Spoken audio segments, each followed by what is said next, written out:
meeshan cidna la dhaafi maayo ilaa sheekha laga soo balaarinaya sheekhi ay hadda laga soo balaariyay sheekhi dhanna ee ummadda ayaa laga soo balaariyay sheekhu muqaddas baade sheekhu ka daaya ciyaarta meeshan markaan filcilinta sii galay waxaan arkay kuwa filcilinta waxay ku soo qorayaan adkayaabis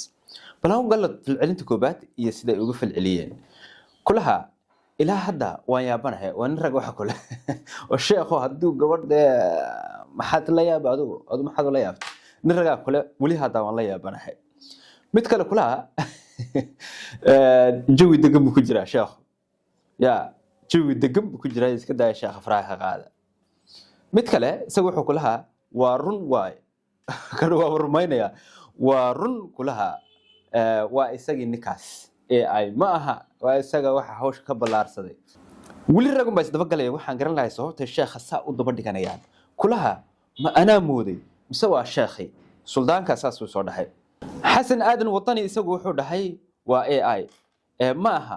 wax saxa ka daay ka qalay sheekh ka qalay reer buu leeyahay xaas buu leeyahay ubad buu leeyahay waa nin dhan culamo lagu xiran yahay la ixtiraamo inuu ka qalay baasha ka dhaafa bulshaawi inuu hooyo kulaha isagu sheekhu miyuuna naf lahayn miyuuna qof naf la ahayn oo waxaan oo kala gali kara ka daayay sheekha ka qalay isaguna waa Saalax Rashiid isagu kulaha ama waa la baqaa ama waa la xishooda ونو شيخ كحشودة شيخ كحشودة علماء ولا احترامها ولا قدرية وحاله هو أول العلم منكم مركا حلقة حشودة وأول العلم وذلك علم النوع حنبارسن مركا حلقة حشودة إبراهيم يسوي كلها باس كأد قبل الجلسي إن أديك إسجلسيه أي مركا أتسمينيسي كل نرجع عدو سوسمي أما قبل هذا سوسميسي مركا أي سمينيسي labada sawir aad gelinaysid sawirkaaga inaad gelisa ayay ahayd waayaab taana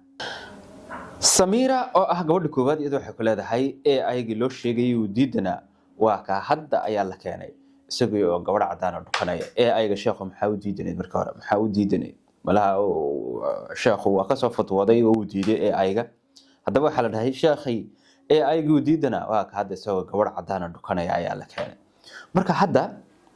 sheekhi ayaa laga xishoolaya sheekhi ayaa la dhaafilaya fariintaydu taas ay ahayd culimadu waa la dhowraa culimada waa la ilaaliyaa culimada waa la qadariyaa marka culimada ninka dhaafi waayay culimada gabadha dhaafi weeday waxa ka soo sameynaysa dadka kale muxuu dhaafaya ta kale samankan maanta waxaad moodaa culimada dhanba inay ka qiimo badan yihiin ciyalka TikTokerada TikToker yar ayaad arkaysaa inuu sheekh dhan oo caalim ah inuu ka qiimo badan yahay loo camirayo loo maxayeen waxa darkisa cunug yar wuxuu sheegay uu jirin oo 2 milyan ku xidhan tahay wuxuu sheegay midni kinayo meelaha isjibinayo waxa darkisa 3 milyan ay ku xidhan tahay nin sheekho culimo oo wacyi gelin iyo diin iyo xadiis iyo aayado quraan jeedinayna markaysid kun qof kuma xirno waa aakhir zaman lugaha ayaa la sii jeedinaya hal kale xishoodo sheekha halaga xishoodo Cabdiraxmaan Bashiir halaga xishoodo culimada dhan halaga xishoodo culimada waa la qadariyaa waalidka culimada barimageedada dadka caynka waa la qadariyaa marka culimada halaga xishoodo fariintaydu waa taas la wadaag walaalaha kale waxana kale waa qalad waxana kale waa gaf waa nin odaya reer leh mas'uul ah caalim ah aqoon-yahana noo hala kale xishoodo culimada hala daayo السلام عليكم